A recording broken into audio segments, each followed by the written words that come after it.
Welcome to the deep dive. Oh. Okay, our mission for you today is pretty surgical. Hmm. We're taking just one source, a detailed YouTube review, and we're going to really dissect it. Get right to the point. Exactly. We want the verdict on this new gadget, the TrackGo Pro tracker. What's its core use? And maybe more importantly, what are the limits? Right. We're focused squarely on that TrackGo Pro. You know, the small tracker they're pitching to anyone who's always losing stuff. Like me with my keys. Every morning.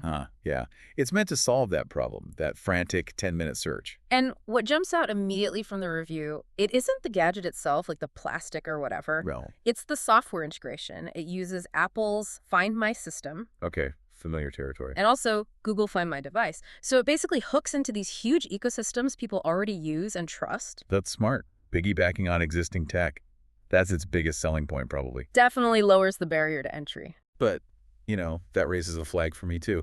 It's convenient, sure, using Apple and Google, but doesn't that make the whole thing kind of dependent?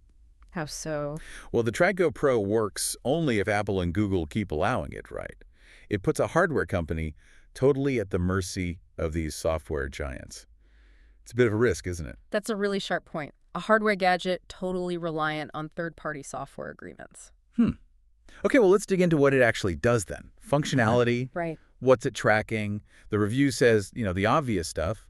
Keys, wallet. Pet collars, I saw mentioned too. Yeah, pet collars, luggage, maybe even sticking it somewhere in your car. And it's small, apparently. Yeah. Lightweight, not bulky. But let's get technical for a second because that really defines what it can and can't do. The review was clear. It's using standard Bluetooth tracking. Okay. Bluetooth. So what does that mean in practical terms? It means range limits. Big ones. We're talking about 150 feet roughly from your phone or whatever device it's paired with. That's the absolute boundary. 150 feet. Okay, help me picture that. Like, how far is that really? Think maybe half a football field. Yeah. A little less. Okay. So great if you lost your keys somewhere in the house. Huh? Or maybe you left your jacket at a coffee shop table and you're still inside. Or finding your car in a packed parking lot. Exactly. Those kinds of scenarios. But, and this is the crucial but, Uh-oh. if you, say, leave your backpack on a park bench and walk half a mile away, or drive off from a rest stop, Yeah. the second you're outside that 150-foot bubble, it's useless. It Yeah. can't tell you where it is then. It's absolutely not for long-distance tracking. Right, so that 150-foot limit is a massive design choice. They've traded long-range tracking, which needs expensive stuff like GPS or cellular chips, Or something else. for convenience, it seems, like battery life. The review highlights it lasts up to a year. Yeah, a full year on one battery, which, Yeah. fits the convenient angle perfectly. Yeah. No need to charge another tiny thing constantly. That's a huge plus for me, honestly. And that ties into the cost, too, which the source mentions. It's positioned as affordable. Cheaper than, like, an AirTag or those fancy tile ones. Definitely. Think sub $20. It's not trying to be a super high-tech security device, so it doesn't need the high price tag. It sort of knows its place in the market. And user comments seem to back that up. The review suggests people like that it's simple, integrates well, Yep. Calls it a solid little gadget that does the job. and importantly, it doesn't force you to download another separate app. It uses the ones you already have.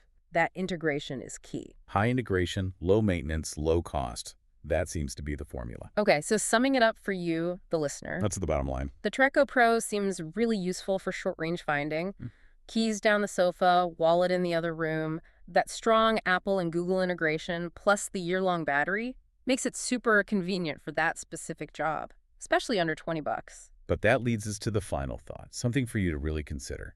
Given that it only works within that tight 150-foot Bluetooth radius, should we really think of these kinds of trackers as just, sophisticated home convenience tools? Yeah. Time savers? Rather than. Rather than a true loss prevention system for things that might get lost far away, is calling it a tracker slightly misleading if it can't track beyond shouting distance?